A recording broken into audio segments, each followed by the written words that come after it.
네, 오늘은 욥기서부터 아가서까지의 각 책들의 내용을 살펴보려고 합니다. 욥기부터 아가서까지의 책은 우리가 시가서라고 부르는데요. 제가 처음에 성경 개관할 때 말씀을 드렸는데 구약 성경은 저희가 크게 이제 네 덩어리로 구분을 합니다. 처음 5권을 이제 모세오경이라고 하고요. 그다음에 여호수아서부터 에스더까지를 역사서라고 했습니다. 그 다음에 나오는 이제 욥기, 시편, 잠언, 전도서, 아가서 요 5편의 책을 우리가 시가서라고 부르지요. 시의 형태 또는 노래의 형태로 되어 있는 책들, 그래서 이제 시가서라고 합니다.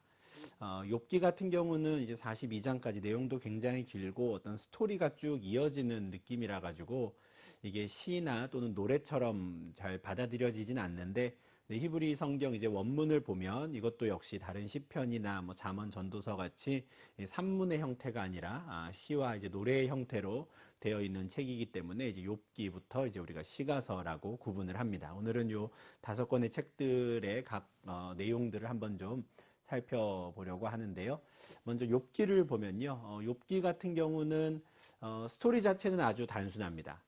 의로운 욥이 고난을 당했다 하는 게 이제 스토리의 사실 전체예요. 그리고 이 전체 스토리의 세팅은 1장과 2장 정도에서 이미 다 끝납니다. 그런데 이게 42장까지 이어지면서 등장인물들이 서로 노래로 주고받는 내용들이 굉장히 길게 이어지거든요. 그래서 의롭다고 인정받은 욥이 고난받는 이 상황에 대한 각 사람들의 생각들을 쭉 나열합니다. 그리고 그런 나열을 통해서 결국 던지고자 하는 질문은 하나님은 공의로운 분이신가 하는 이런 질문이에요.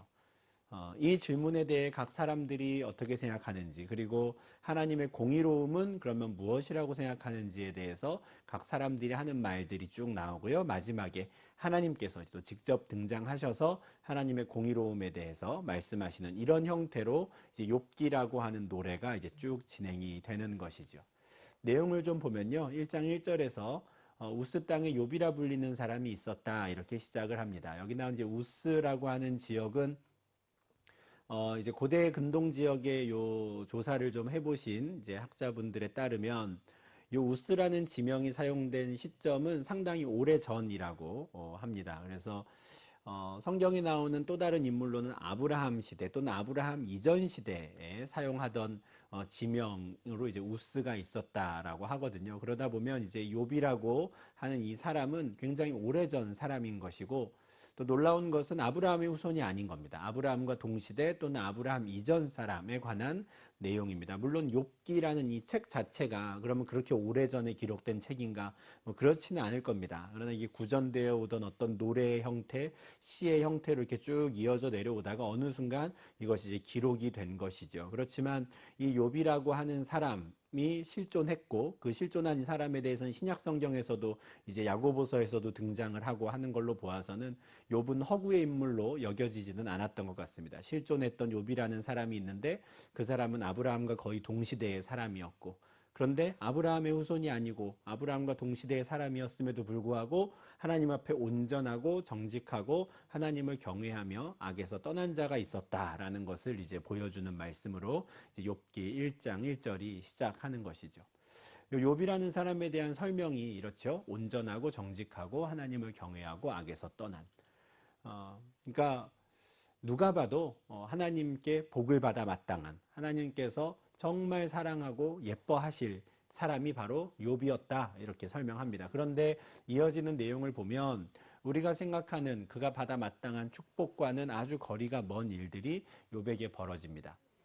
그는 아주 부자였는데 부자였던 그의 재산이 하루아침에 사라집니다. 소와 나귀가 갑자기 죽임을 당하고 해를 당하기도 하고, 양과 종들이 이제 죽임당하고 약탈당하기도 하고, 지나가던 도적대들이 낙타를 다 빼앗아 가기도 하는 일들이 하루아침에 다 벌어집니다. 그런데 더 큰 일은 욥의 자녀들이 그날 한날 한시에 다 세상을 떠난 거예요. 그들이 함께 모여서 잔치를 하고 있었는데 기둥이 무너지면서 부러지면서 지붕이 무너졌고 그 안에 있던 모든 사람들이 다 죽었습니다. 욥의 자녀들이 다 한날 세상을 떠나요. 재산이 날아가고 욥의 자녀들이 다 죽는 이 일이 하루아침에 벌어지는 것이죠. 이게 욥기의 초반 세팅입니다. 하나님 앞에 온전하고 정직하고 하나님을 경외하며 악에서 떠난 욥이 하루아침에 망한 거예요. 이 상황에서 그럼 욥은 어떻게 반응하는가? 그는 하나님 앞에 범죄하지 않았고 하나님을 향하여 원망하지도 않습니다. 이 말씀은 정말 욥이 하나님 앞에 온전한 사람이었다라는 걸 보여주는 말씀인데요. 그는 내가 모태에서 알몸으로 나왔사온즉 알몸이 그리로 돌아갈 겁니다. 주신 분도 여호와시요 거두신 분도 여호와시니 오직 여호와 이름이 찬송을 받으실 겁니다. 이렇게 고백해요. 상식적이지 않은 반응인 것은 분명합니다.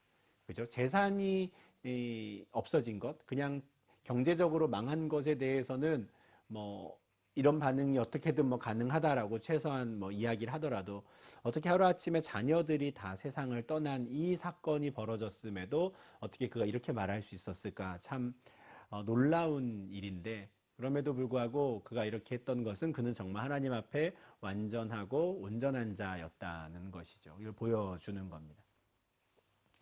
그리고 2장에 넘어가면 이제 욥은 그의 몸에도 건강에도 이제 이상이 오기 시작합니다. 그래서 비록 생명을 잃을 정도까지는 아니었지만 그의 온몸에 종기가 나서 그의 몸이 괴로운 상태에 처하죠. 재산이 다 날아가고 자녀들이 다 세상을 떠나고 이제는 건강까지도 위협당하는 이 상황에 이제 욥의 친구들이 그를 찾아옵니다. 욥의 친구 세 사람, 대만 사람 엘리바스, 수아 사람 빌닷, 나아마 사람 소발이 욥이 망했다라는 소식을 듣고 그를 위문하고 위로하려 오는 거죠. 이렇게 해서 이제 3장에서부터 욥의 세 친구들과 욥의 대화가 이어지는 겁니다. 이 대화가 이제 노래의 형태로 서로 주고받는 것으로 그렇게 진행이 되는데 제일 먼저 입을 여는 것은 이제 욥입니다. 욥의 모습을 보고 친구들은 한마디도 하지 못하거든요. 그냥 입을 다물고 가만히 있습니다. 무슨 말을 해야 할까? 왜 이런 일이 벌어졌을까? 아마 생각했을 겁니다. 그러니까 이제 욥이 이렇게 말해요. 입을 열어서 자기의 생일을 저주하기 시작합니다. 내가 태어나던 날에 그냥 해가 뜨지 않았더라면 참 좋았을 텐데. 내가 태어나던 날에 해와 달과 별이 그 빛을 잃었으면 좋았을 텐데. 그러니까 내가 아예 안 태어났으면 좋았겠다. 이런 말을 하는 겁니다. 내가 이 땅에 태어나서 이런 험한 일을 당하니 차라리 태어나지 않는 것이 좋을 뻔했다. 하나님께서 그냥 이 세상을 그때 그냥 다 끝내셨으면 더 좋을 뻔했다라고 탄식하는 것이죠. 비록 그가 하나님 앞에 범죄하지 않고 하나님을 원망하지 않았던 것은 사실이나 그 안에 어떤 이 정말 말로 다 할 수 없는 절망, 좌절, 낙심 이런 게 없었던 건 아닙니다. 어떻게 그럴 수 있겠습니까? 사람인데요. 그죠? 그러니까 자기의 생일을 저주하며 하나님을 원망할 수 없으니 차라리 그냥 나를 원망하는 겁니다. 내가 태어나지 말았어야 했는데 하는 것이죠. 이 긴 원망은 불안에 대한 고백으로 끝이 납니다. 나에게는 평온도 없고 안일도 없고 휴식도 없고 다만 불안만이 있구나. 뭘 어떻게 해야 될지를 모르는 겁니다. 왜 이런 일이 벌어졌는지 자기는 알 수도 없고 내가 왜 이런 일을 당해야 되는지 어디 가서 누구에게 하소연해야 되는지도 모르겠는 상황이라 그냥 불안만이 있는 것이죠. 이 욥의 말을 듣고 대만 사람 엘리바스라고 하는 친구가 먼저 입을 엽니다. 아마 세 명의 친구들이 돌아가면서 계속 욥과 대화를 주고받는데 아마 나이 순서대로 이렇게 이야기를 꺼내기 시작하는 것 같아요. 아마 이 사람이 제일 나이가 많았던 사람이 아닌가 이제 싶은데 이 대만 사람 엘리바스가 이렇게 말합니다. 생각해봐라. 죄 없이 망한 자가 누구인가? 정직한 자의 끊어짐이 어디 있는가? 악을 밭갈고 독을 뿌리는 자는 그대로 거두나니 다 하나님의 입 기운에 멸망하고 그의 콧김에 사라지느니라. 이게 4장만이 아니라 쭉 이어지는 이제 대화 중에 엘리바스가 굉장히 많은 말을 하는데 그가 했던 말의 요점은 이거예요.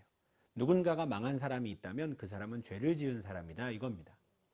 죄를 짓지도 않았는데 망한 사람이 없다는 거예요. 정직한 자는 끊어지지 않는다라는 겁니다. 악을 밭갈고 독을 뿌리는 자, 콩 심은 데 콩 나고 팥 심은 데 팥 난다 이거죠. 죄를 심으면 망하게 된다라는 거예요. 뿌린 대로 거두는 것이다.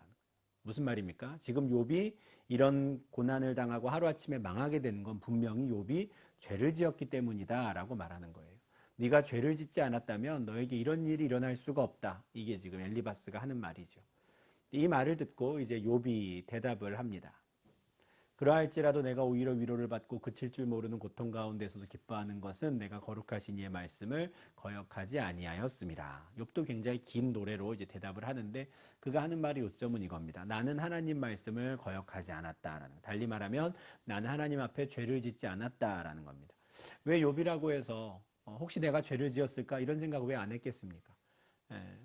극심한 그 고통으로 몸을 막 벅벅 기왓 조각으로 긁어가면서 피가 온몸에 철철 흐르는 상황 속에 왜 나에게 이런 일이 벌어졌을까? 왜 생각하지 않았겠어요? 혹시 내가 하나님 모르는, 하나님 앞에 내가 죄를 짓고도 내가 회개하지 않은 게 있을까? 얼마나 많이 생각했겠습니까? 근데 그건 아무리 생각해도 떠오르는 게 없는 거예요. 내가 완벽하다라는 게 아니라 죄를 지을 때마다 그는 하나님 앞에 제사를 드리고 용서를 구하고 또 하나님께서 자신을 용서해 주셨다는 확신을 가지고 있었거든요. 그러니까 내가 이런 일을 당한 이유가 내 죄 때문이다라고 하는 그 말을 받아들일 수가 없는 거예요. 한편으로는 내가 죄를 짓지 않았다라는 게 나에게 위로가 될 정도로 이 와중에도 차라리 차마 그것은 그래도 내가 기쁨이 되는구나라고 생각이 들 정도로 그는 정말 하나님 말씀을 거역하지 않았다라는 겁니다. 이게 욥의 대답이었습니다. 욥의 대답을 듣고 두 번째 친구가 등장합니다. 수아 사람 빌다앗이라는 친구가 등장하는데 그 친구는 이런 말을 해요. 하나님이 어찌 정의를 굽게 하시겠으며 전능하신 이가 어찌 공의를 굽게 하시겠는가. 내 자녀들이 주께 죄를 지었으므로 주께서 그들을 그 죄에 버려두셨다. 빌닷도 굉장히 긴 이야기를 쭉 하는데요.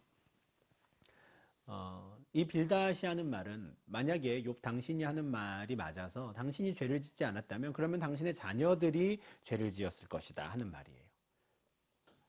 당신이나 또는 당신의 자녀가 아무 죄도 짓지 않았는데 하나님께서 당신에게 이런 일을 겪게 한다면 그건 공의로운 하나님이 아니다라는 거예요. 하나님의 정의는 그렇지 않다라는 거예요.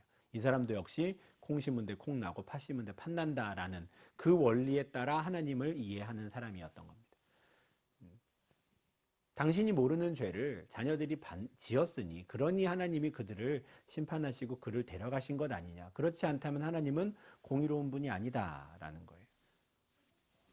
이 말을 듣고 욥이 이런 대답을 합니다. 진실로 내가 이 일이 그런 줄을 알거니와 인생이 어찌 하나님 앞에 의로우랴. 나도 압니다. 나도 나와 내 자녀가 하나님 앞에 항상 의롭다고 항상 완전했다고 말하는 게 아닙니다. 다만 내가 이런 일을 당할 만큼 악한 사람이 아니다라는 걸 하나님이 아신다라는 겁니다.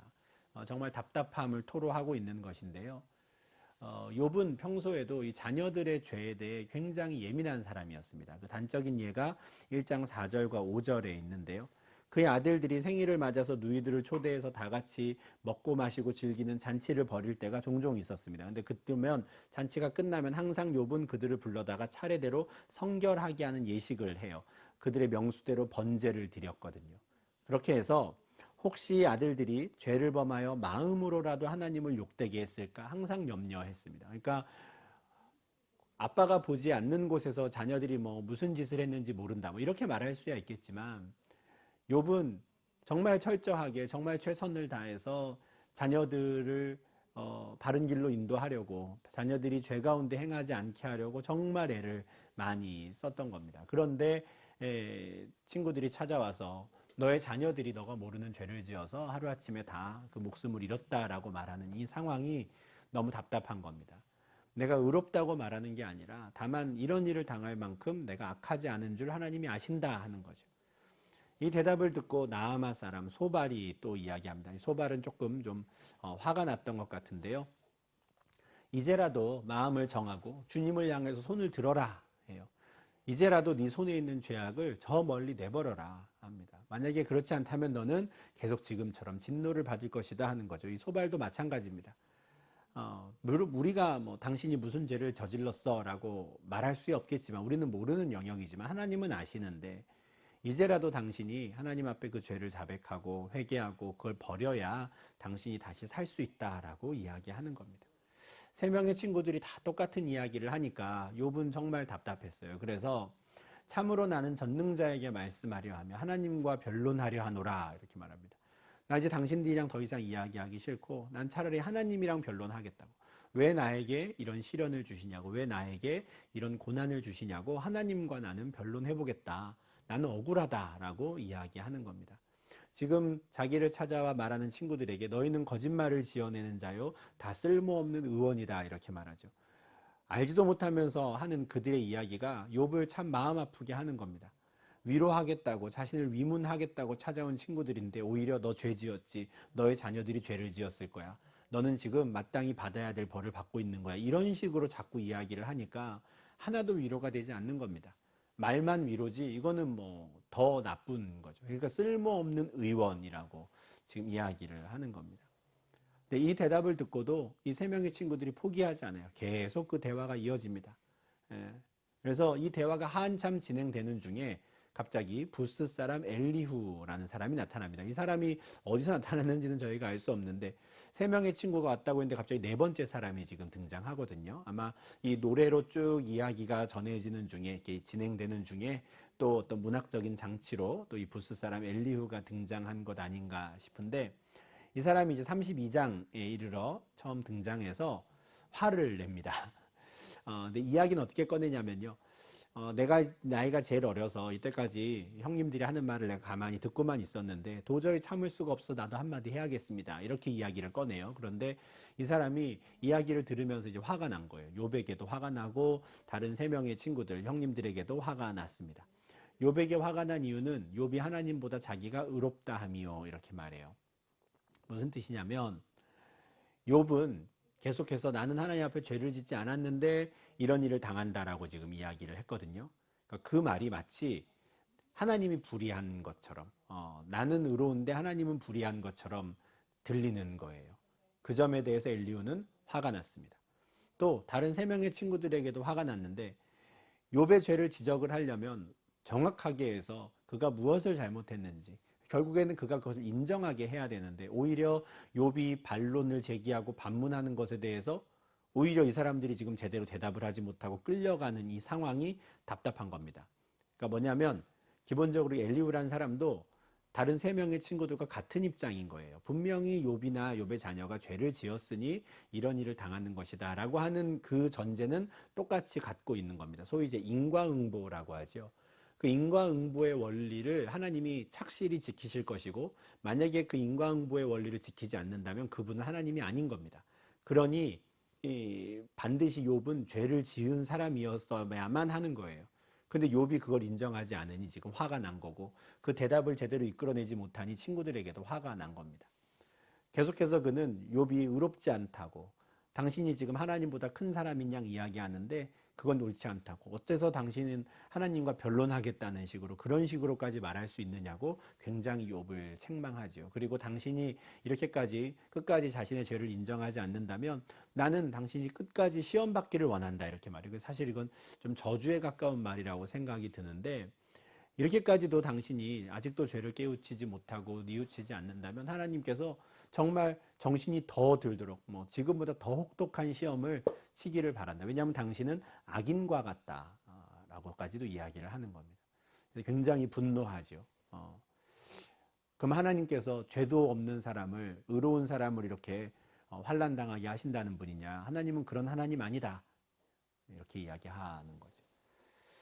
이런 말들을 쏟아내고 서로 대화를 주고받는 중에 이제 여호와 하나님께서 등장하십니다. 하나님은 이제 3장부터 37장까지 이어지는 이 네 명의 친구들과 욥의 이 긴 대화, 이 노래를 쭉 들으시고는 제일 먼저 이런 말씀을 하세요. 무지한 말로 생각을 어둡게 하는 자가 누구냐? 무지한 말이라는 건 이제 깨닫지 못한 말, 알지 못하는 말이거든요. 그러니까 알지도 못하면서 주저리 이야기하면서 결국 다른 사람들의 생각마저도 어둡게 만드는 사람이 누구냐 하는 거예요. 여기 있는 이제 네 사람 또 욥까지의 다섯 사람을 다 책망하는 말씀입니다. 그러면서 이런 종류의 질문들을 막 쏟아 놓으세요. 내가 땅에 기초를 놓을 때 네가 어디 있었느냐? 하나님께서 세상을 창조하실 때 그때 너희가 어디 있었냐 하는 거예요. 내가 이 땅의 기초를 왜 이런 모양으로 놓았는지, 이런 방법으로 기초를 놓았는지 너희가 이유를 알겠거든 한번 이야기해봐라.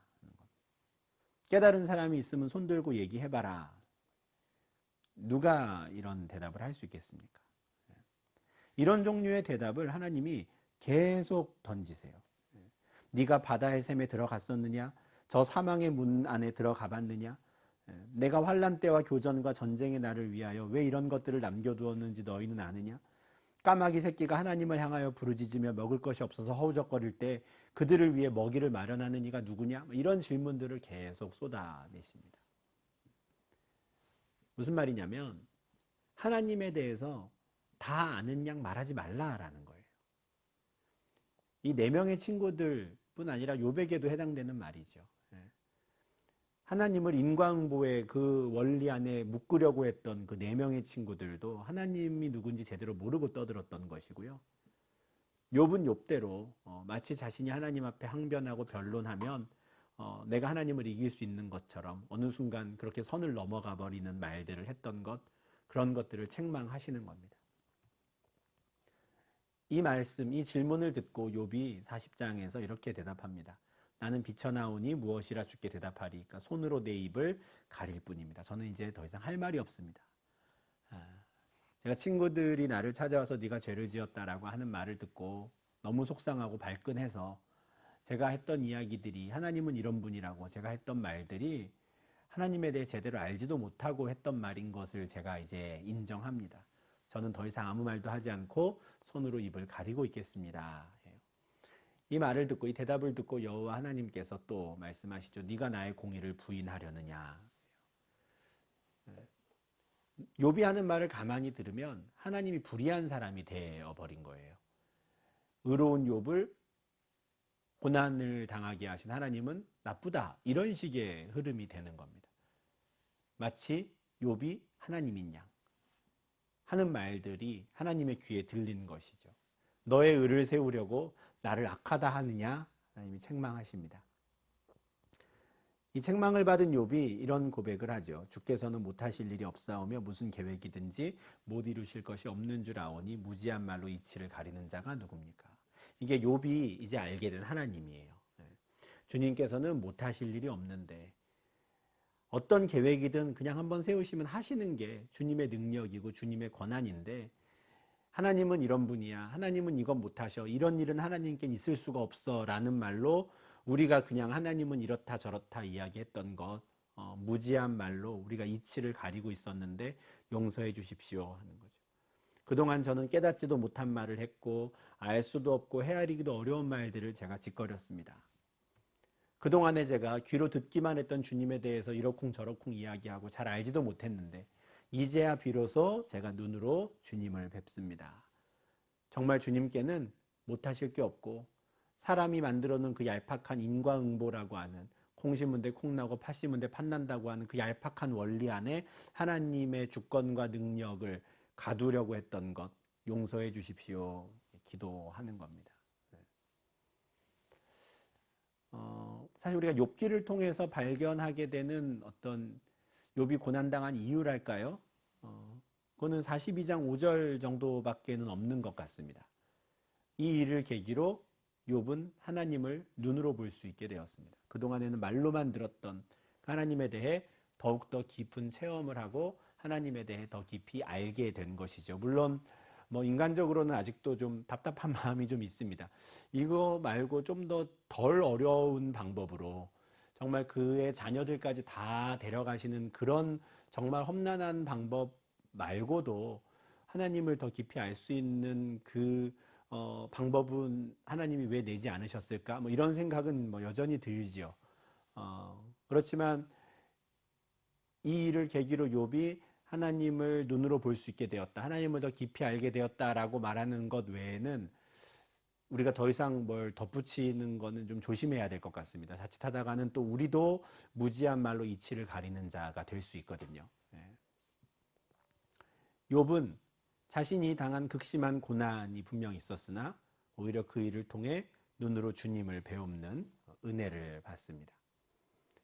이렇게 욥이 이제 하나님 앞에 연단을 받은 이후에 하나님은 이제 대만 사람 엘리바스를 비롯한 그의 두 친구들에게 진노하십니다. 여기 이제 그 친구들에게 노하셨다라고 하는 점이 또 욥과는 좀 다르거든요. 욥은 하나님께 책망은 받기도 했으나 하나님께서 그에게 화를 내신 건 아니에요. 더군다나 42장 7절 보시면 욥을 하나님은 내 종 이렇게 부르시거든요. 그러니까 욥과 이 세 친구 또 엘리후까지 하면 네 명의 친구들의 이 논쟁을 생각한다면 하나님께서 이제 재판장으로 중간에 끝에 나타나셔서 욥의 손을 들어주셨다 이렇게 말할 수 있는 겁니다. 욥이 오라라고 말한 겁니다.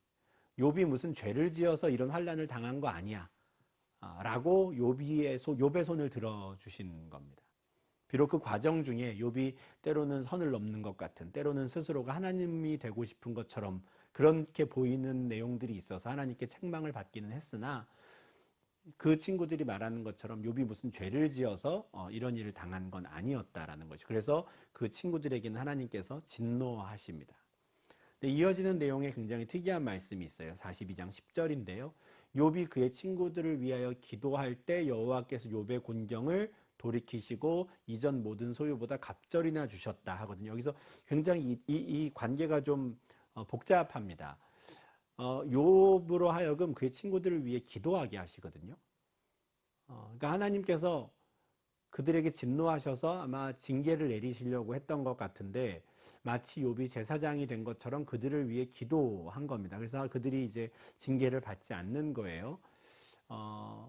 이 부분에서 문득 든 생각이 하나님께서 좀 욥에게 기회를 주신 것 아닌가, 또 친구들에게 기회를 주신 것 아닌가 싶은데 뭐냐면 이 친구들과의 대화에서 욥이 큰 상처도 받고 너희는 쓸모없는 의원이다. 너 친구들인 줄 알았는데 어떻게 너희들이 나를 이렇게 생각할 수 있느냐. 굉장히 서운하고 상처를 받았을 텐데 욥이 그들을 위해 기도했다라는 건 그들을 용서했다라는 거거든요.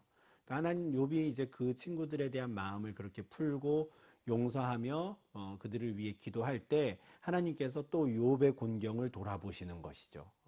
그러니까 그렇게 뭐랄까요? 하나님과의 이 관계와 이웃과의 관계가 이렇게 연결되는 듯한 그런 뉘앙스의 말씀입니다. 하나님께서 욥의 곤경을 돌이켜 주시고 그리고 이전 소유보다 갑절이나 주십니다. 물론 그가 이제 갑절이나 더 많은 소유를 얻게 되고 2배나 되는 또 더 많은 자녀들을 낳았다고 해서 처음 그가 받았던 그 고난에 대한 어떤 상처 또 자녀를 먼저 보낸 그 상처들이 뭐 다 치유됐다 이렇게 말할 수는 없을 겁니다. 그렇지만 이 노래 형식이라고 말씀드렸잖아요. 어떤 문학적인 표현이라고 생각할 수도 있겠습니다.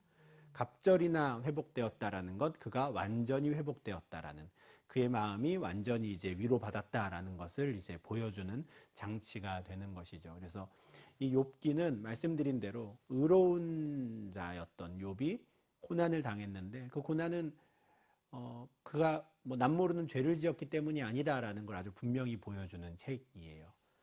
그러니까 의로운 자도 고난당할 수 있으며 그런 일이 이 땅에 벌어진다고 해서 하나님이 불의한 것은 아니다라는 걸 보여주는 책이죠.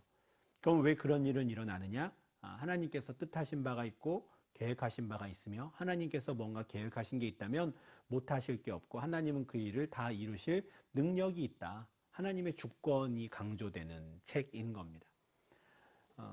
이런 내용과 아주 일맥상통하는 말씀이 이제 요한복음 9장에 나옵니다. 예수님께서 제자들과 함께 길을 가실 때 나면서부터 앞을 보지 못하는 맹인을 만나죠. 그 맹인을 보았을 때 제자들이 이런 질문을 하거든요. 예수님, 저 사람이 저렇게 앞을 보지 못한 채로 태어난 것은 저 사람의 죄입니까? 저 사람의 부모의 죄입니까? 해요. 제자들도 욥기에 나오는 그 4명의 친구들이랑 똑같은 방식으로 생각하는 겁니다. 인과응보로 생각하는 것이죠. 저 사람이 저렇게 앞을 보지 못하는 건 분명히 죄 때문일 것이다. 근데 이게 제자들만의 생각이 아니라 예수님 당시의 모든 유대인들의 생각이 그랬거든요. 인과응보의 원리로 움직이는 것이 하나님의 공이다, 하나님의 정이다 이렇게 생각했던 겁니다. 그런데 예수님의 대답은 그들의 생각을 완전히 뒤집습니다. 아니다. 이 사람이나 그 부모의 죄 때문에 저 사람이 저렇게 태어난 게 아니다. 다만 하나님이 하시는 일을 나타내고자 하십니다. 하나님이 그냥 그렇게 계획을 세우셨고 그렇게 하신다 하면 하시는 것이다. 거죠. 욥기든 아니면 요한복음 9장이든 정말 이 노래의 형태로 사람들에게 불리고 또 노래가 되면서 하나님의 주권을 이야기하는 노래가 되는 것이고요. 의로운 자도 이 땅에서 고난당할 수 있는데 그 고난이 그 누군가의 죄 때문이 아니다라는 사실을 또 일깨워주는 책인 겁니다. 물론 때로는 하나님께서 범죄한 자들을 일깨우시기 위해 징계를 내리실 때가 있습니다. 그러니까 환난 당하면 한번 우리를 돌아보는 건 필요한 일입니다. 혹시 내가 하나님 마음에 합하지 않는 행동을 한 건 아닐까? 내가 그릇된 생각을 한 건 아닐까?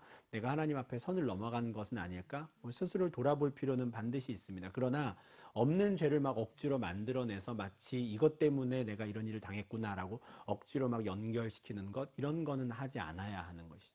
그냥 벌어지는 일들이 있는 겁니다. 이 세상을 살다 보면 우리가 다 알 수 없고 이해할 수도 없는 그냥 벌어지는 일들이 있는 거예요. 하나님께서 하시는 일을 나타내시기 위해서 그냥 벌어지는 일들이 있고, 그 벌어지는 일들을 우리는 겪고 감당하며 살아가야 하는, 그냥 살아내야 하는 순간들이 있는 겁니다. 의로운 자라 하더라도 그런 일들이 벌어지는 것이고 그런 일이 생기는 것이죠. 이와 같은 정말 하나님의 주권, 또 오히려 하나님의 공의로움, 하나님의 능력이 강조되는 책이 이제 욥기다라고 생각을 하시면 좋겠습니다. 이 욥기가 분량은 굉장히 많은데 사실 한 구절 또는 한 문단을 딱 떼내어서 설교하기가 참 어려운 책이거든요. 그래서 마침 기회가 있을 때 제가 욥기의 내용을 좀 압축해서, 그렇지만 최대한 좀 자세하게 말씀드리느라 좀 많은 시간을 할애했는데, 시가서 전체로 보면 제가 준비한 내용의 한 절반 정도를 지금 욥기에 사용을 했는데, 이와 같은 욥기의 흐름 또 맥락을 좀 기억하시면서 각 친구들이 하는 말들이 어떤 배경, 어떤 생각을 바탕으로 하는 말들인지를 좀 염두에 두시고 또 쭉 읽어보시면 욥기의 내용이 좀 더 새롭게 다가오지 않을까 생각을 합니다. 두 번째 시가서는 이제 시편인데요.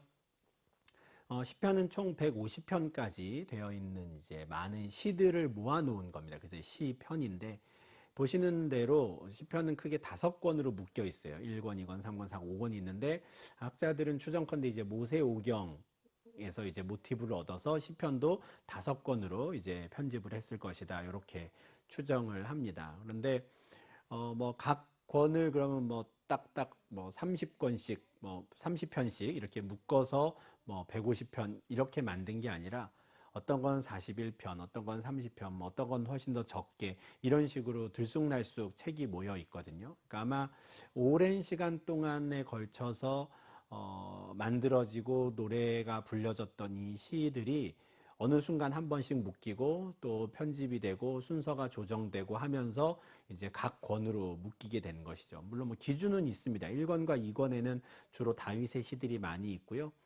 또 하나님을 나타내는 표현이 뭐 야훼라는 표현도 있고 히브리어로 엘로힘이라고 하는 표현도 있는데, 예를 들어 뭐 2권 같은 경우는 주로 하나님을 엘로힘이라고 부른 그 노래들이 뭐 많이 들어가 있다라든지, 뭐 나름의 어떤 기준을 가지고 요렇게 저렇게 좀 구분했을 것이다, 분류했을 것이다 생각을 합니다. 그런데 분명한 것은 150편이 다 모인 상태에서 자 1, 2, 3, 4, 5 나눈 게 아니라 오랜 시간에 걸쳐서 자연스럽게 각 권이 이렇게 묶이지 않았을까 생각을 하는 것이죠. 왜냐하면 기록 시기가 굉장히 차이가 많이 나기 때문인데요. 시편 90편은 표제가 이렇습니다. 하나님의 사람 모세의 기도라는 설명이 있거든요. 시편 126편 1절은 여호와께서 시온의 포로를 돌려보내실 때 우리는 꿈꾸는 것 같았도다, 이런 내용으로 노래가 시작합니다. 모세는 기원전 1400년경 사람이고요. 시편 126편 1절에서 말하는 시온의 포로가 돌려보내지는 순간, 그러니까 바벨론 포로 70년을 마치고 예루살렘으로 돌아가는 그 유대인들이 불렀던 노래거든요. 야, 우리가 말로만 듣던 가나안 땅을 지금 가다니 정말 꿈만 같다, 이런 노래를 지금 하는 거거든요. 그러니까 근데 바벨론 포로기를 마치고 돌아가는 요 시기는 또한 기원전 400년경 어간이 되는 겁니다. 그러니까 이 시기상으로는 모세 시대부터 바벨론 포로기 이후까지 한 1000년 정도의 시간이 있어요. 그러니까 이 1000년간 정말 많은 사람들에 의해서 불려지고 만들어졌던 노래들이 있었을 텐데, 그 중에 150편이 추려져서 지금 우리에게 전해지는 것이죠. 그러니 어떻게 이 1000년간의 이 시들을 마지막에 한꺼번에 다 모아가지고 딱 뭐 편집을 했겠습니까? 그죠? 그러니까 아주 오랫동안 이어져 내려오던 노래들 중에 한 번씩 이렇게 묶이게 되는 게 있는 거죠. 1권이 만들어지고, 그 다음 2권이 정해지고, 이런 식으로 각 권들이 정해져서 150편이 지금까지 우리에게 전해지게 된 것입니다. 표제라고 하는 게 있어요. 제가 조금 전에 표제라는 표현을 사용을 했는데, 뭐냐면 각 시에 대한 어떤 제목입니다. 시편 3편의 표제는 다윗이 그의 아들 압살롬을 피할 때에 지은 시라는 것이고요. 시편 102편의 표제는 고난당한 자가 마음이 상하여 그의 근심을 여호와 앞에 토로하는 기도, 이런 표제가 있습니다. 그러니까 이건 뭐냐면 각 시들이 언제 누구에 의해서 만들어진 것인지, 어떤 상황에서 이 시의 작가가, 저자가 이 시를 만들었는지를 아주 간략하게 설명하는 게 다 표제예요. 그러니까 이 시의 내용을 이해하는 데 아주 도움이 많이 되는 것이죠. 물론 뭐 모든 시들이 자세하게 표제가 나와 있는 것은 아닙니다. 뭐 아예 없는 것도 있고요. 어떤 건 그냥 다윗의 시 이렇게 그냥 저자만 알려주는 경우도 있는데, 지금 제가 예를 들어서 보여드린 3편이나 102편 같은 경우는 상당히 자세한 경우죠. 다윗이 아들 압살롬의 반역을 피하며 이런 탄식을 했다라는 게 3편의 내용이고요. 102편은 이제 고난당한 자가 하나님 앞에 근심을 토로한다 하니 비슷한 상황에 놓인 사람들이 또 이 말씀을 읽으면 더 큰 위로를 받겠구나, 도움이 되겠구나 해서 이제 표제를 적은 것이죠. 이건 지금도 뭐 비슷하죠. 우리가 TV 프로그램 같은 걸 보면 아주 유명한 노래를 작사, 작곡한 사람들이 나와가지고 내가 이 노래를 만들 때 무엇으로부터 영감을 받았고 또 어떤 메시지를 담고 싶었고 하는 설명들을 이제 할 때가 있잖아요. 그러면 그런 설명을 들으면 각 노래들에 대한 이해가 좀 더 선명해지는 경우가 있습니다. 이 표제는 이처럼 각 시들의 배경을 드러내주고 또 설명해주는 역할을 한다 하는 걸 기억하시면 좋겠고, 그래서 시를 읽을 때, 시편을 읽을 때 항상 표제가 있다면 표제를 먼저 한번 꼭 보시고 이제 내용을 한번 살펴보시면 좋겠습니다. 시편은 이제 150편까지 있는데 시편 1편은 이제 복 있는 사람에 관한 시로 시작을 합니다. 그런데 모든 학자들이, 거의 뭐 모든 학자들이 이 시편 1편을 시편 전체의 주제라고 이야기를 해요. 우리에게 제일 유명한 시는 뭐 시편 23편 여호와는 나의 목자시니 이렇게 시작하는 다윗의 시가 제일 유명하겠지만, 시편 전체의 주제를 드러내는 건 이제 복 있는 사람에 대한 시입니다. 의인들과 악인들에 대한 이 두 갈래 길에 대한 이 내용을 담고 있는 것, 이게 이제 시편 전체의 주제라고 이야기를 하는데, 복 있는 사람에 관한, 의인에 관한 노래를 시작하면서 시작된 이 시편은 마지막에 150편 6절에서 할렐루야라고 하며 여호와를 찬양하라라는 것으로 이제 끝나게 됩니다. 150편까지 오면서 하나님을 열심히 찬양했잖아요. 시편이 다 노래니까요. 그 노래를 통해서 하나님을 찬양했는데 마지막에도 계속해서 우리가 하나님을 찬양하자 하는 것으로 이제 끝나는 것이죠. 이게 이제 시편의 시작과 끝인데, 이 150편이나 되는 요 시들의 주제는 크게 이렇게 한 7가지 정도로 좀 구분을 할 수 있습니다. 찬양, 애가, 감사. 그러니까 하나님에 대한 찬양, 하나님에 대한 감사. 애가는 이제 내가 슬픈 일을 당했을 때 하나님께 그 슬픔을 토로하거나 또는 위로를 구하는, 이게 이제 애가입니다. 그리고 믿음의 확신, 또 과거에 나에게 주신 은혜들에 대한 회상, 또 말씀으로 대표되는 그 지혜에 관한 노래가 있고요. 제왕시라는 게 있는데, 이스라엘은 이제 신정 국가다 보니까 국가 행사에서 하나님을 찬양하는 경우가 많습니다. 그런데 그 하나님을 찬양할 때의 내용 중에 하나님이시여 우리 왕을 축복하소서, 이렇게, 그러니까 하나님께 대한 기도이긴 한데 그게 결국 왕에 대한 기도, 왕을 위한 기도인 경우가 있어요. 이걸 이제 저희가 제왕시라고 부르는데, 많지는 않지만 그래도 분명히 제왕시도 중요한 7개의 주제 중에 하나가 됩니다. 이 7개 주제 중에 아무래도 찬양, 애가, 감사라고 하는 요 위에 3가지가 제일 많이 이제 드러나는 시편의 이제 주제들이 되는데요. 요 7가지의 주제들이 이제 총 150편의 노래들로 이제 나누어져 있다라고 생각하시면 되겠습니다. 이 뭐 각각의 주제들에 따라서 노래를 분류할 수 있다라는 건 지금 뭐 우리도 마찬가지입니다. 찬송가 앞부분에 이제 뭐 목차, 차례들을 쭉 보시면 이게 이제 제목 분류라는 게 있어요. 제목 분류에 보면 구원에 관한 찬양은 뭐 찬송가 250장부터 289장까지 뭐 모여 있다라든지, 하나님의 은혜와 사랑에 대한 건 290장부터 310장까지 묶어놨다든지, 이런 식으로 그냥 중구난방으로 해놓지 않고 이 노래들을 각 주제별로 분류를 해놓았거든요. 마찬가지로 시편도 뭐 이 주제에 따라서 책을 묶은 것은 아니지만 각각의 시를 이 7개의 주제의 틀로 좀 우리가 구분해서 분류해서 생각할 수 있다 하는 겁니다. 그래서 앞으로 시편을 읽으실 때 요 시는 좀 찬양시 같다, 요 시는 감사시 같은데 어떤 거는 뭐 지혜와 또는 찬양이 섞여 있는 것 같은데 이런 식으로 한번 좀 주제를 같이 좀 찾아가며 읽으시는 것도 시편을 읽으실 때 도움이 되실 것 같습니다. 시편에 대해서는 많은 분들이 또 익숙하게 잘 아실 것 같아서 말 그대로 이제 전반적인 개략적인 내용만 좀 말씀을 드렸습니다. 시편 다음에 나오는 시가서는 이제 잠언인데요. 잠언이라고 하는 말의 뜻은 가르쳐서 훈계하는 말 이런 뜻입니다. 영어로는 프로버브라고 하는데 이제 격언이나 또는 금 같은 말이란 뜻에서 금언이라고 번역되기도 합니다. 그러니까 우리로 치면은 요즘 많이 하는 말로는 명언 정도로 생각하시면 될 것 같아요. 사람들의 마음을 움직여서 좀 깨닫게 하고 훈계하는 그런 좋은 말들 이게 이제 잠언인데 잠언의 목적은 이렇습니다. 이는 지혜와 훈계를 알게 하며 명철의 말씀을 깨닫게 하며 지혜롭게 공의롭게 정의롭게 정직하게 행할 일에 대하여 훈계를 받게 하며 어리석은 자를 슬기롭게 하며 젊은 자에게 지식과 근신함을 주기 위한 것이니 지혜 있는 자는 듣고 학식이 더할 것이요 명철한 자는 지략을 얻을 것이라. 이 목적이 참 좋죠. 잠언의 유익함이 이렇게 좋습니다. 지혜와 훈계를 알게 하고요. 지혜롭게 공의롭게 정의롭게 정직하게 살게 합니다. 그리고 지혜 있는 자에게는 더 큰 학식을 주고 명철한 자에게는 더 지학을 얻게 하는 이런 것이죠. 근데 내용을 보면 이렇게 돈 버는 방법을 알려주는 책은 아닌 것 같습니다.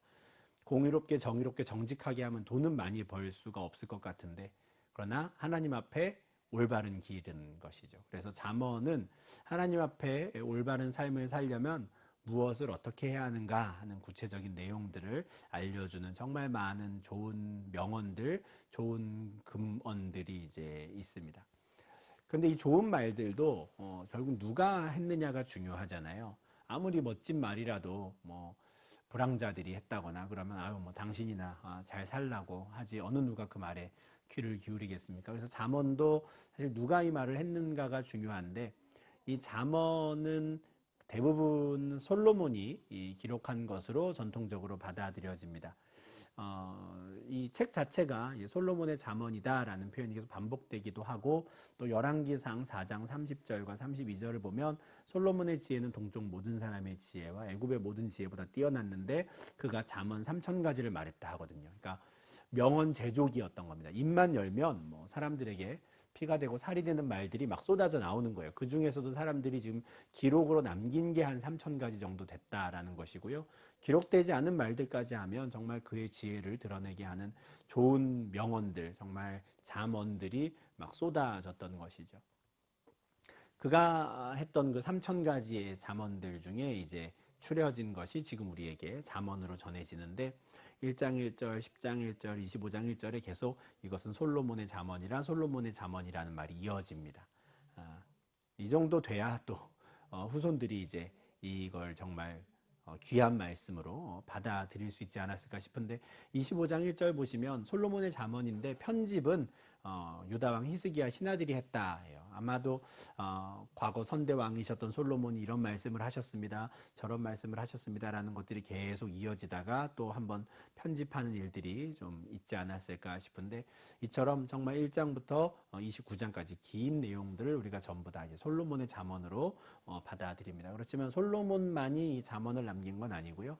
30장에는 아굴이라는 사람이 이제 잠언을 남기기도 했고요. 31장에는 르무엘 왕이 남긴 잠언도 있습니다. 근데 르무엘 왕이 직접 한 건 아니고 그가 그의 어머니로부터 들은 잠언들이에요.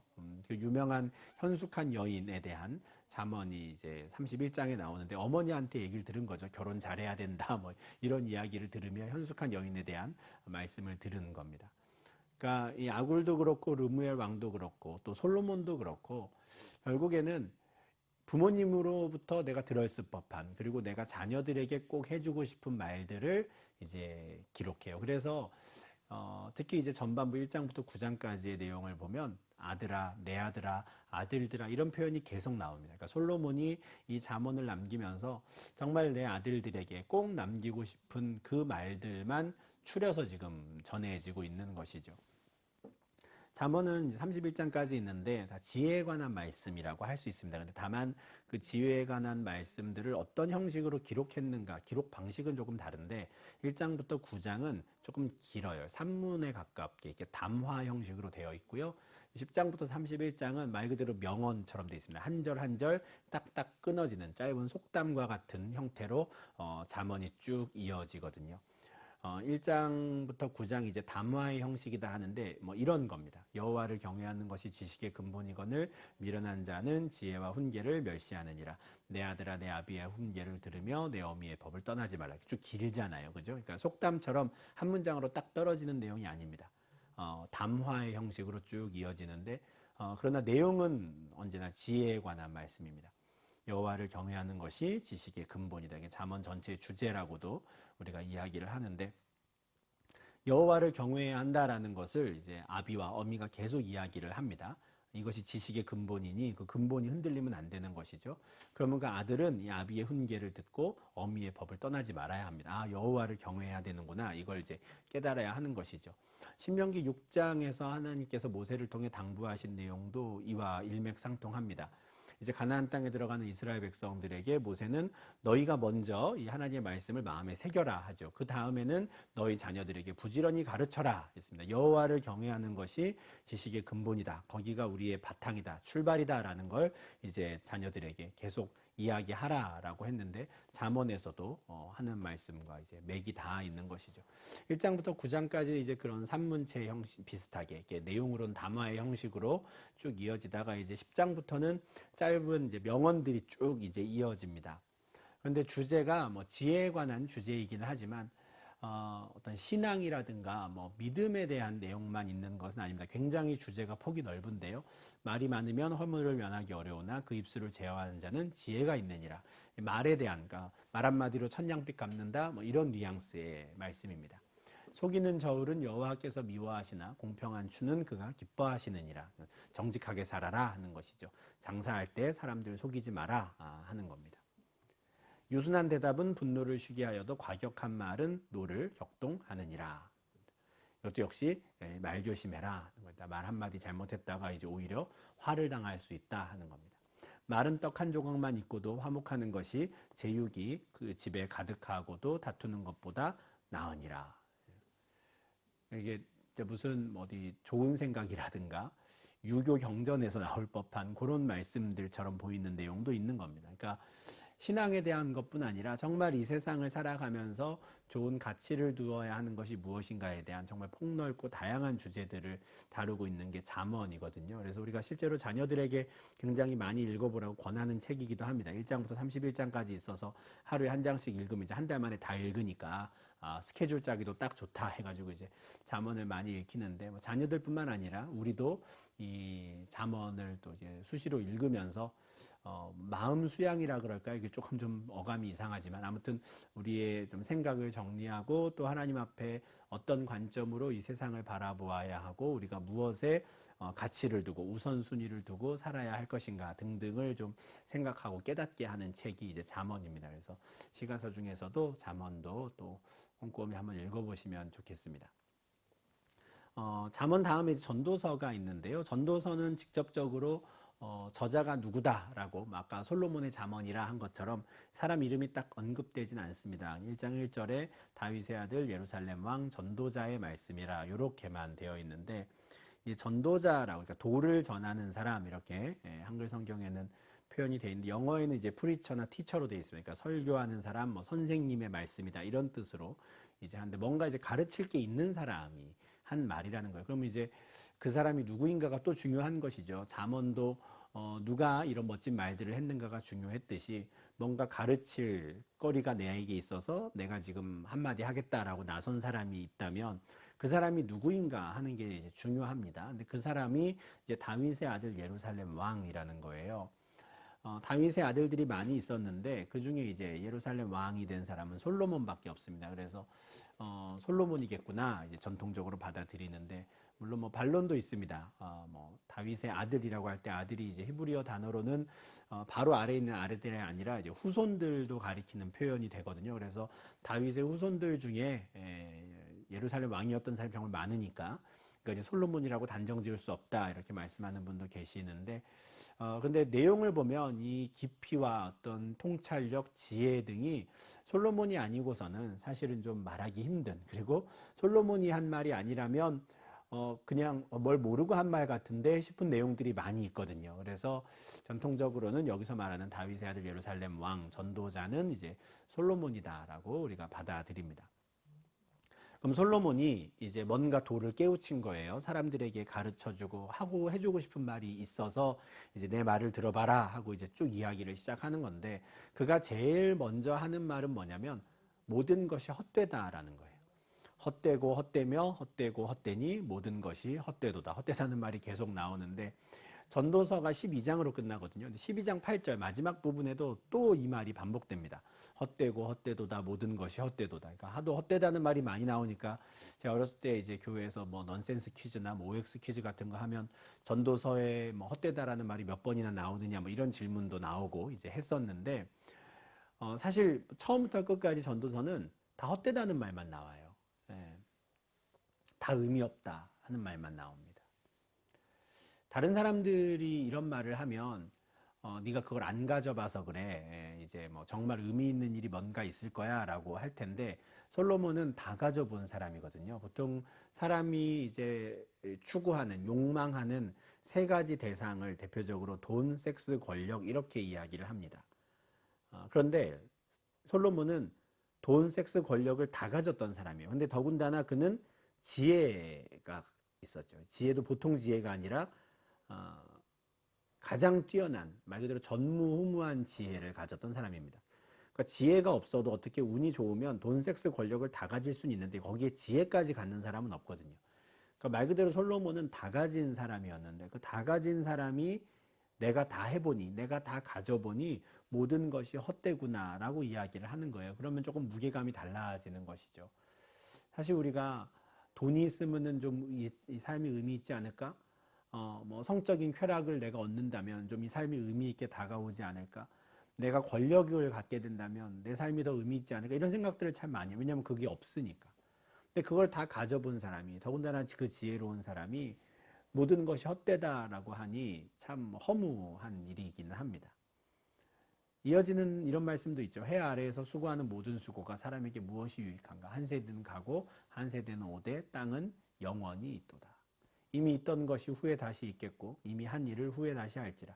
해 아래에는 새 것이 없나니. 이게 사실 솔로몬이 모든 것이 헛되다고 말하는 근본적인 이유예요.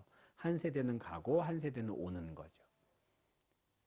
이미 있던 것이 나중에 다시 있고 이미 한 일을 다시 한다. 무슨 말이냐면 내가 아무리 대단한 일을 하고 내가 많은 뭐 재물을 갖고 권력을 갖고 이 세상을 위해서 또 내 삶을 의미 있게 하기 위해서 뭐 대단한 일들, 많은 일들을 해본다 한들 끝이 있다라는 겁니다. 그냥 한 세대는 가는 거예요. 그럼 그 다음 세대가 와요. 그러면 앞 세대가 무엇을 뭐 얼마나 대단한 일을 했든 간에 상관없이 다음 세대는 그냥 자기 할 일을 한다는 겁니다. 새로운 일을 한다는 거예요. 새로운 일이라고 시작은 하겠지만 결국에는 그 누군가가 과거에 했던 일을 또 한다는 겁니다. 예. 전도서 내용 중에 이런 내용이 있어요. 너가 뭔가 부지런히 정말 최선을 다해서 뭐 대단한 일을 한다고 생각하고 하는데 너의 후임자가 누가 올지 어떻게 알고 그런 일을 하느냐. 너의 후임자로는 지혜로운 자가 올 수도 있겠지만 미련한 자가 올 수도 있다. 이런 말씀도 있거든요. 예. 내가 뭐 사람들을 위해서 정말 대단한 일을 하고 떠나야겠다 해갖고 최선을 다해서 뭔가 시스템도 만들어 놓고 뭐 좋은 일을 한다고 칭찬도 들어요. 근데 그 사람이 떠나고 난 다음에 다음 사람들이 왔을 때 그냥 그걸 다 없애버릴 수도 있다는 겁니다. 다 뒤집어 버릴 수도 있다는 거예요. 그러면 그 사람이 했던 모든 수고는 아무 의미 없는 것이죠. 헛된 게 되는 겁니다. 그런데 전도서에서 이 헛되다라고 하는 말만큼이나 많이 나오는 게 해 아래에서라는 말이에요. 해 아래에서 하는 모든 수고가 헛되다. 이게 계속 반복됩니다. 뭐냐면 솔로몬이 모든 것을 가져보고 세상을 바라본 통찰력을 가지고 세상을 보니 이 해 아래에는 다 헛되다는 거예요. 그럼 어떻게 해야 됩니까? 뭐 막말로 다 그냥 죽어야 하나? 아닌 겁니다. 솔로몬이 하고자 하는 말은 그러니 해 아래를 보지 말고 해 너머를 보라, 해 위를 보라라는 거예요. 그게 12장에 나옵니다. 너는 청년의 때에 너의 창조주를 기억하라. 저 해 너머에 계시는 창조주를 바로 봐라. 그래야 너의 해 아래에서의 삶이 헛되지 않다라는 걸 역설적으로 말하는 책인 겁니다. 12장 1절에서 말하는 청년의 때는 그냥 나이가 젊은 사람이 아닙니다. 살아있는 사람입니다. 살아있는 모든 사람이 전도서에서 말하는 청년이에요. 청년이 아닌 사람, 그래서 죽음을 맞이하는 사람, 곤고한 날이 이른 사람이죠. 아무 낙이 없다고 하는 날이 다가온 사람입니다.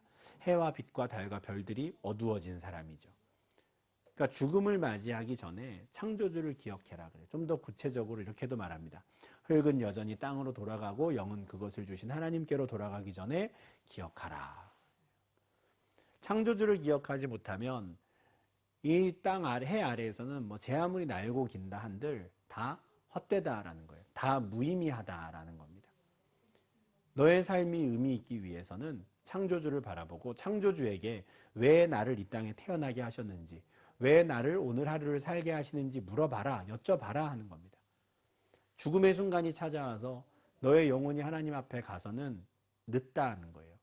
그냥 헛된 인생을 살다가 온 헛된 자, 그렇게 끝나버리는 자가 되는데 그 전에 반드시 창조주를 기억하고 하나님께 물으라, 하나님을 기억하라. 그래서 해 아래에서의 너의 삶을 의미 있게 만들어라, 해 너머를 바라봐라 하는 것이죠. 이 같은 맥락의 말씀이 로마서 8장 19절부터 21절에 있습니다. 피조물이 고대하는 바는 하나님의 아들들이 나타나는 것인데 피조물은 지금 현재 허무한 상태에 있다라는 거예요. 피조물은 점점 썩어져 갑니다. 해 아래에서 모든 게 헛된 상태로 살아가고 있어요. 그러나 그들이 지금 하나님의 자녀들, 해 위에 있는 창조주를 바라볼 줄 아는, 창조주를 바라보는 하나님의 아들들이 나타날 것을 지금 기다리고 있다라는 겁니다. 우리가 이제 성도라 하면 더 이상 해 아래에서 헛된 수고만을 하는 사람들이 아닌 겁니다. 해 아래에 머무르지 않고 해 너머를 볼 줄 알고 창조주를 기억할 줄 아는 사람. 그래서 이제는 하나님의 자녀들의 영광의 자유에 이른 사람이 되는 것이죠. 전도서는 저는 정말 잠언 못지않게 자녀들에게 꼭 읽으라고 권하고 싶은 말씀입니다.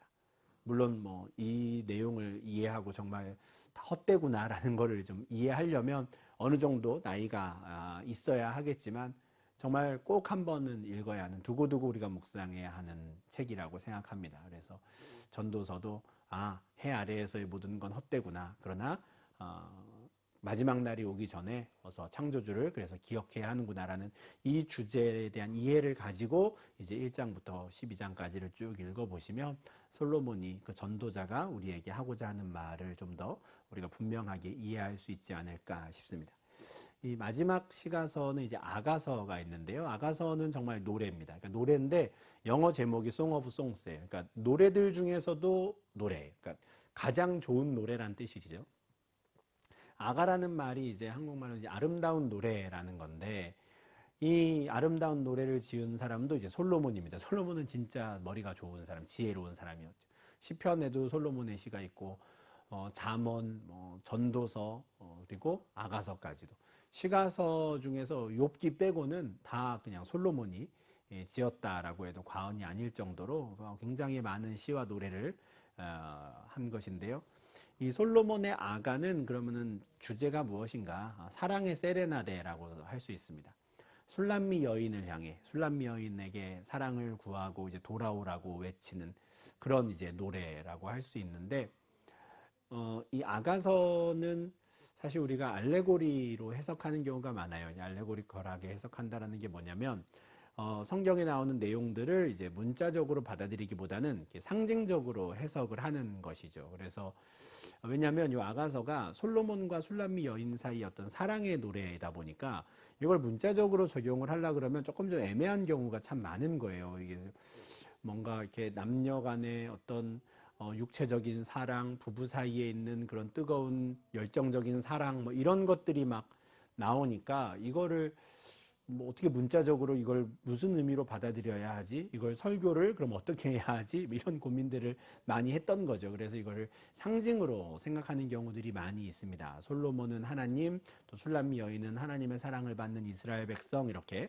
상징적으로 해석을 해서 이걸 이제 알레고리로 해석한다, 이렇게 표현을 하는데, 아가서를 그렇게 보는 게 이제 전통적인 관점입니다. 근데 물론 이게 틀린 건 아니에요. 틀린 건 아니지만 저는 시가서도 그 책 자체의 내용을 먼저 좀 들여다볼 수 있으면 좋겠다 하는 생각입니다. 이게 제가 이게 사랑의 세레나데라고 말씀을 드렸는데, 1장과 2장에서 이 술람미 여인에 대한 솔로몬의 사랑이 점점 무르익어가요. 시작이 됩니다. 그녀와 입맞추는 것이 이제 와인보다도 더 달콤한 거죠. 그 사랑이 포도주보다도 더 낫다, 이렇게 고백을 합니다. 사랑하는 자가 와서 속삭이죠. 나의 사랑, 내 어여쁜 자야, 우리가 함께 가자. 나와 함께 하자꾸나, 이렇게 사랑이 싹트고 그 두 사람의 사랑이 점점 깊어져 갑니다. 그러고 이제 3장에 이르르면 이 사람이 혼인을 하죠. 술람미 여인을 이제 온전히 사랑하게 된 솔로몬이 이제 가마를 보내는 겁니다. 신부를 데리고 오는 것이죠. 몰약과 유향과 상인의 향품으로 향내를 풍기며 이제 신부를 데리러 큰 행차가 이제 있는 겁니다. 그래서 솔로몬의 가마에서 태워서 이제 술람미 여인을 데리고 오는 겁니다. 근데 그렇게 데리고 와서 이제 4장과 5장에서 이들이 아주 진하고 이제 깊은 사랑이 쭉 표현이 돼요. 굉장히 어떤 노골적이라고도 할 수 있는 육체적인 사랑에 대한 묘사들이 쭉 이어집니다. 그만큼 그들은 부끄러움 없이 사랑하고 열정적으로 서로를 사랑합니다. 근데 어느 순간 이 사랑에 위기가 찾아와요. 그래서 이 솔로몬이 술람미 여인을 찾기 시작합니다. 내 사랑하는 자야, 어디로 갔는가? 내가 너를 꼭 찾고 싶다. 어디에 있는지 알려달라. 내가 지금 당장 너를 데리러 가겠다라고 이야기를 하죠. 아까 보여드린 돌아오고 돌아오라, 술람미 여자야, 이게 이 맥락에서 나오는 말입니다. 돌아오고 돌아와라. 우리가 너를 보게 하라. 애타게 찾습니다. 그렇게도 그가 사랑했고 정말 열정적으로 사랑했던, 서로를 바라보며 행복했던 그 여인이 어느 순간 보이지 않고 얼굴을 다른 데로 돌린 것에 대해 애통해했던 것이죠. 그렇게 애통해하며 끝까지 찾고 찾으니 마침내 그 여인이 돌아왔습니다. 거친 들에서부터 그녀가 방황을 했으나 다시 이제 돌아오는 것이죠. 돌아오는 그 술람미 여인을 보고 솔로몬이 너무 기뻤습니다. 그래서 이런 노래를 부르는 겁니다. 많은 물도 이 사랑을 끄지 못하겠고 홍수라도 삼키지 못하나니 사람이 그의 온 가산을 다 주고도 사랑과 바꾸려 할지라도 오히려 멸시를 받으리라. 당신을 향한 술람미 여인, 그녀를 향한 나의 이 사랑은 그 어떤 물로도 끄지 못할 정도로 뜨겁다는 거예요. 불타오르고 있다라는 거죠. 홍수로라도 삼킬 수 없고, 이 사랑을 좀 바꿔달라면서 아무리 많은 돈을 준다 한들 이 바꾸자고 하는 사람이 오히려 바보 취급을 당할 것이라고. 이게 얼마나 귀하고 얼마나 값진 것인데 그런 돈 따위와 바꾸겠냐고, 이렇게 노래를 하는 것이죠. 그만큼 지금 솔로몬은 이 술람미 여인과이 돌아와서 너무 기쁘고 여인과의 사랑이 이어질 수 있다는 것이 지금 너무 좋은 행복한 상태인 겁니다. 그러니까 사랑이 서로 간에 시작했다가 결혼을 하고 또 위기가 찾아왔지만 위기를 극복하고 다시 사랑을 회복하는, 이게 이제 아가서의 내용이에요. 그러니까 굉장히 귀한 이 남자와 여자, 부부 사이의 사랑에 대한 이야기고 그 사랑을 노래하는 겁니다. 그리고 얼마나 서로 애틋하게 또 열정적으로 정열적으로 사랑해야 하는지도 또 보여주는 책인 거죠. 그러니까 이거를 그냥 조금 우리가 뭐랄까요, 설교하기 어렵고 또 적용하기 좀 부끄러워 보이는 그런 구절들이 있다 해서 바로 상징적으로 넘어가기보다는 오히려 창세기 2장 24절, 25절 말씀과 좀 먼저 연관지어서 이 아가서를 볼 수 있으면 좋겠습니다. 저도 이 개관을 준비하면서 이런 해석에 대해서 이제 접하게 되고 굉장히 좀 타당한 입장이다라고 이제 생각을 하게 되었는데, 창세기 2장 24절, 25절에서 하나님이 분명히 남자가 부모를 떠나 그의 아내와 합하여 둘이 한 몸을 이루라 하셨고 아담과 그의 아내 두 사람이 벌거벗었으나 부끄러워하지 않았다 하거든요.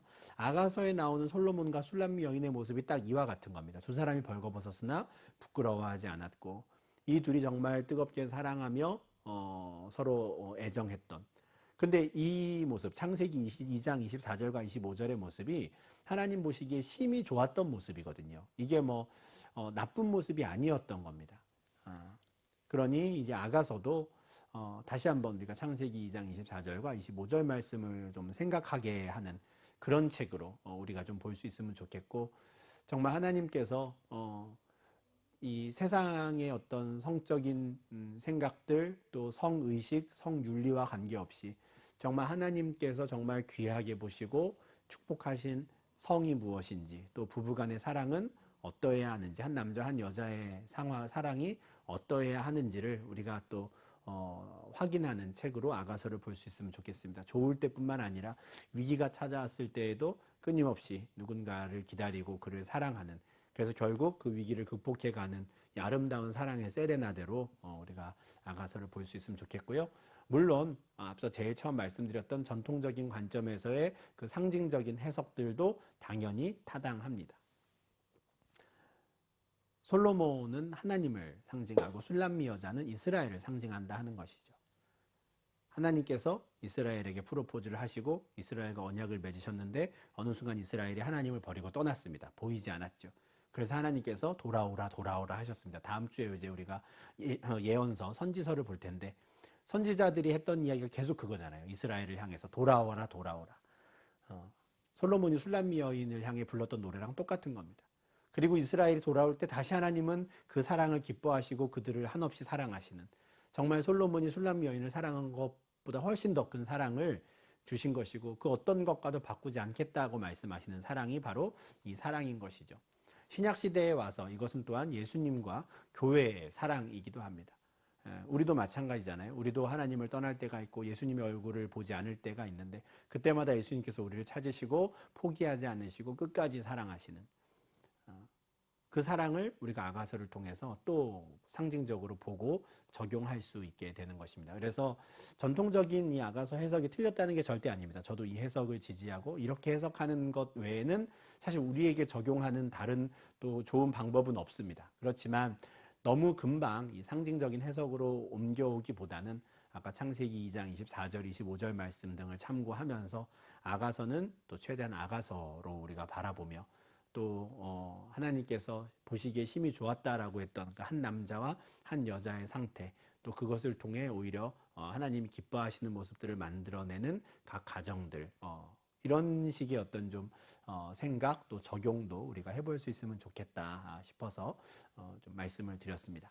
네, 이렇게 해서 이제 우리가 욥기부터 아가서까지 5권의 시가서에 대한 내용들을 쭉 보았는데요.